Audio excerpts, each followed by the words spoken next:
सुप्रभात। आपके अपने ही चैनल इंटर वाला बीपीएससी गुरु पे स्वागत।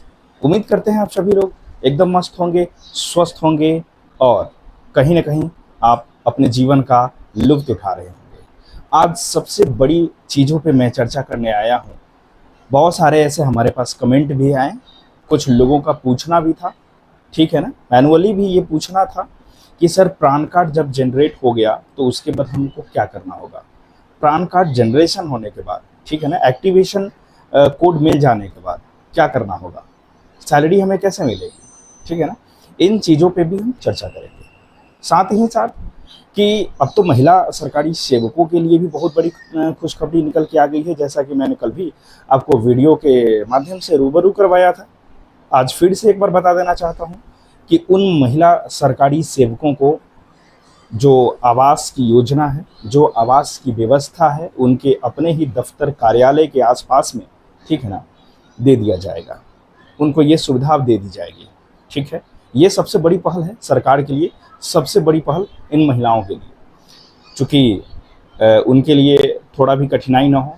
सबसे ज़्यादा प्रॉब्लम महिलाओं में ही होती है, जब कहीं और पोस्टिंग हो जाती है जेंट्स के लिए कोई प्रॉब्लम नहीं होती, लेकिन महिलाओं के लिए ज़्यादा प्रॉब्लम हो जाती है। आगे हम बात करें कि क्या महिला को सरकारी सेवक में जो भी महिला हैं, क्या उनको आवास मिलने के बाद भी एचआरए मिलेगा, हाउस रेंटल अलाउंस जो मिल रहा है, क्या वो मिलेगा, तो उस पर भी हम लोग चर्चा कर लेते हैं। सबसे पहले हम लोग चर्चा कर लेते हैं, मेरे प्यारे दोस्त, आप इस वीडियो को बिल्कुल भी स्किप नहीं करिएगा।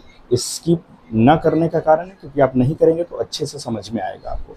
अगर आप मेरे चैनल पे नए हैं तो चैनल ज़रूर सब्सक्राइब कर लीजिएगा, ताकि आपको छोटे बड़े अपडेट, ठीक है ना, मिलता रहे। मैं आपको हर सुबह जैसे ही कोई अच्छी अपडेट आती है, जैसे ही उस चीज़ का मतलब होता है, तो मैं आपको इस न्यूज़ से, ठीक है ना, रूबरू करवाता हूँ, ठीक है। अब आगे हम देख लेते हैं कि जो सॉरी कि जो महिला सरकारी सेवक है उसको दफ्तर मिलने वाला, हाँ, ये इस चीज़ पे मुहर लग गई है, ठीक है ना। जो आयोग है उस पे ये उसके द्वारा ये मुहर लगा दिया गया है कि अब जो है ना, ये पॉलिसी लागू होनी चाहिए।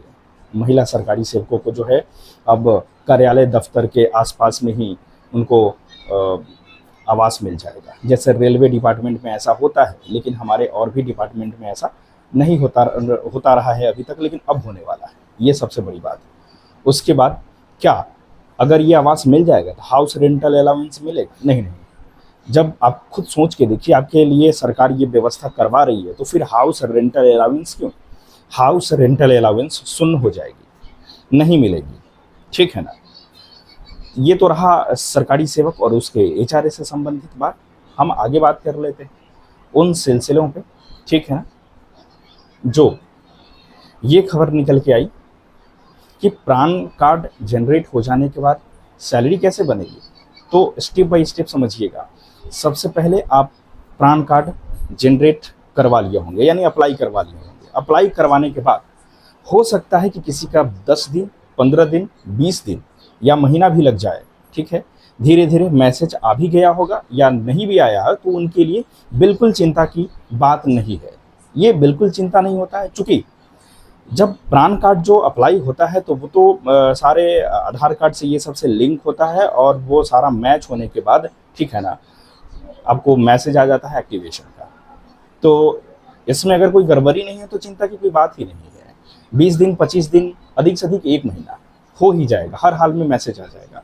मैसेज आ जाने के बाद अब आपको क्या करना है, प्रान कार्ड एक्टिवेटेड लिखा गया होगा, उसके नीचे लिखा गया होगा कि परमानेंट रिटायर्ड अकाउंट नंबर, ठीक है ना, उसका नंबर आपको मिला होगा। अब उसको क्या करना है कि आप चाहो तो साइबर कैफ़े में जाकर या खुद ही मोबाइल से, ठीक है ना, उसका प्रिंट आउट निकाल लें, ठीक है। प्रिंट आउट निकालने के जब आप एनपीएस ई-एनपीएस में जाएंगे तो इसका ऑप्शन आपको मिलेगा, ठीक है ना। तो उसके बाद क्या करना होगा कि आपको आईडी, लॉगिन आईडी ये सब डालकर, ठीक है, वो आपको प्रिंट आउट जो है निकाल लेना है। प्रिंट आउट निकाल लेने के बाद आपको क्या करना है, आपके स्कूल के जो एचएम है, यानी हेड मास्टर है, उनको क्या करना है, वो प्रिंट आउट दे देना है। प्रिंट आउट देने के बाद वो क्या करेंगे, ये हेडमास्टर की ड्यूटी है, ये हेडमास्टर की रिस्पॉन्सिबिलिटी है कि वो आपके प्रिंट आउट को लेकर HRMS, ठीक है, बोर्डिंग करवाएंगे।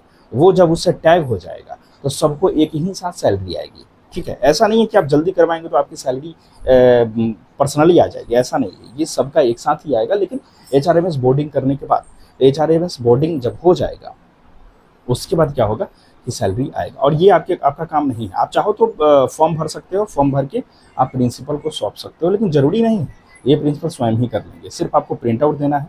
प्रिंट आउट जब आप कर लेंगे तो उसके बाद क्या करेंगे, उसके बाद आप आपके स्कूल में, उच्च माध्यमिक या माध्यमिक स्कूल में एक कंप्यूटर टीचर होंगे। उच्च माध्यमिक वाले में तो होंगे ही होंगे कंप्यूटर टीचर, ठीक है ना। तो उनसे आप क्या करवा लीजिएगा कि उसका कार्ड जो है ना बनवा लीजिएगा, ठीक है। उसमें ऑप्शन आता है, वो कार्ड आपका ATM की तरह दिखेगा, तो वो कार्ड आपका बन जाएगा, वो हमेशा के लिए हो जाएगा। अच्छा, कुछ बच्चों का या कुछ शिक्षकों का ये भी सवाल था कि जो प्राण कार्ड है, ठीक है ना, क्या डिपार्टमेंट बदलने पर, जैसे कि एजुकेशन डिपार्टमेंट में उनकी नौकरी है, लग गए, रेलवे डिपार्टमेंट में उनकी नौकरी अगर लग गई तो फिर क्या प्राण कार्ड जो है वो बदल जाएगा? प्राण कार्ड नंबर वही रहता है, ठीक है ना, बिल्कुल नहीं बदलता है। मैं ये स्पष्ट कर देना चाहता हूँ। TRE 1 के टीचर है, TRE 2 के टीचर है, अब उनका 3 में हो गया है, तो क्या प्राण कार्ड जो है बदलेगा? बिल्कुल नहीं, प्राण कार्ड वही रहेगा। प्राण कार्ड जो होता है वो परमानेंट रिटायर्ड अकाउंट नंबर जो होता है वो लाइफ में एक ही बार होता है, ठीक है, और ये कभी नहीं बदलता है, ठीक। तो आप इसके लिए निश्चिंत रहें, ठीक है। सैलरी उसी HRMS बोर्डिंग से टैग करके आपका भी सैलरी आ जाएगा, ठीक है।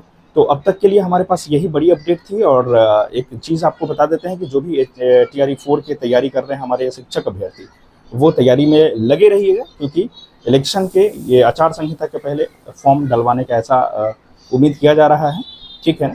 तो आप इधर उधर के, मान लिया लेट भी हो जाता है तो फिर क्या है, आपकी तैयारी अच्छी होगी तो आप एक ही झटका में निकाल लोगे, ठीक है ना।